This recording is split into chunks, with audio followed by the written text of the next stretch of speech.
Welcome back to the Real News Network. I'm Paul Jay. We're coming again from Beirut. And joining us again is Professor Fawaz Traboulsi. He's an associate professor of political science and history at the Lebanese American University and at the American University in Beirut. And his recent book is A History of Modern Lebanon. Thanks for joining us again. My pleasure. So in 1970, the Jordanians, as you said, waged a bloody war against the PLO fighters in Jordan. And many or most of the fighters end up in southern Lebanon. So you now have this militia fighting with Israel, but it also becomes an important piece of the domestic politics of Lebanon with a lot of guns. At the time, other militias start to develop. So talk about the development of why these contradictions in Lebanon turn into a bloody civil war. Well, to start with, very quickly, the presence of the Palestinian fighters allowed the right-wing parties, especially the Phalangist party, the biggest one, to shift all the problems of Lebanon to a problem of sovereignty, which was very convenient since their main position was no reform, security is the buzzword, if you want, which is a typical, semi-fascist way of dealing with things. Security. And by sovereignty, they mean sovereignty from the Palestinians, not from Israel. They're actually allied with Israel. They're not yet allied with Israel. But I mean, the important thing is, if you want to put it in another way, a very strong, bitter crisis, social crisis, now is catalyzed by the existence of the Palestinian fighters, in the sense that the army, which had consistently been under an official policy of we are not responsible for the Arab-Israeli conflict, we are not related to it, and hence we had an army which was neither an army that could defend the borders, but worse than that, had played an increasing role in internal repression. And when I talked about the social movements, 1972, the failures of all attempts at reform, and then we have a cabinet which takes a strong position, no reform, repression. And so you have two famous instances where the army and the security forces shoot at a huge strike of workers in the suburb of Beirut, at an agricultural rally in Nabatieh by tobacco growers, and so there's blood. And the army, at a time when Israel is bombarding the Lebanese villages and the camps, the army is playing that role. So you had a big paradox. So in fact, the Lebanese split between two camps. One, the camp of order, law and order, and status quo. The constitution is sacred, no reform. And on the other hand, a strong urge for reform and for the defense of the country, if you want.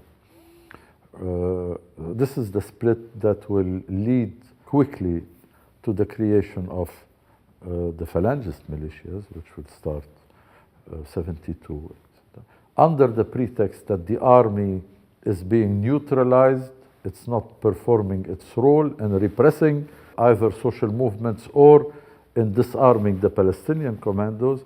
We are the surrogate army, we are the militias to help the army.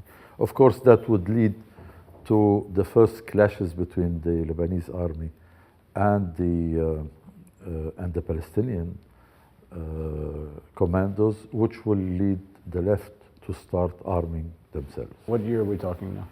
We're talking about 73 onwards, 72, 73 onwards. So during those 3 years, despite the fact that the country is still in a mood of social problems, but the big divide now is reform.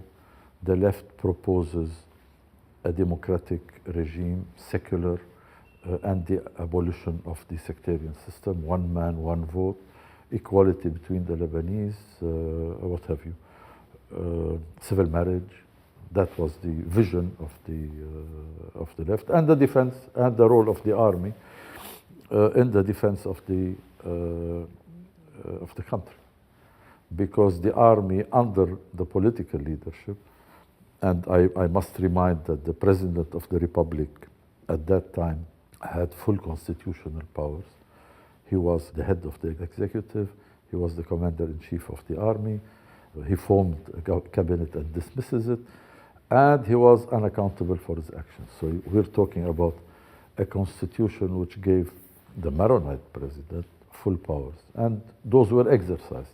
And he was, of course, the real leader of the army. I mean, the army commander-in-chief was responsible to him directly. So you're talking about an army now which has lost its real role in national defense, has become more and more a law and order army with the country split along mainly sectarian lines, and a growing sympathy by the left and the majority of the Muslims for a substitute army, if you want, which is the Palestinian organization, which is the armed forces of the PLO. Now, the president's relationship to the wealthy families who, as we talked in the first segment, now own the banks and most of everything else. Actually, very interesting, because in Lebanon, the real center of representation for the bourgeoisie has been traditionally the President of the Republic and the executive. It will later become, in the 90s, they will venture into parliamentary representation. This has started because with the independence, you had a very close number of families which took over the economy, mainly merchant financial families, and allied by business relations to the first president. So you had this tradition that the bourgeoisie intervenes in politics through the office of the president. So your question leads me to say that that president we're talking about, just on the eve of the war, President Frangieh, was very much related to those interests. And this is how he himself sabotaged a cabinet he formed of mainly reformers, 1972, aspiring democratic, liberal reformers in all fields, actually, which he brought to power, and who proposed educational reform, who proposed social security, health security, who proposed the defense of the Lebanese industries. All those were simply sabotaged by the president himself, and he even dismissed 3 of his own cabinets. And that was the end of any attempt in Lebanon to meet popular demands by reforms, by any kind of reforms. Well, in the next segment of our interview, let's talk about the outbreak of the Civil War. Please join us for the next segment of our interview with Fawaz Traboulsi.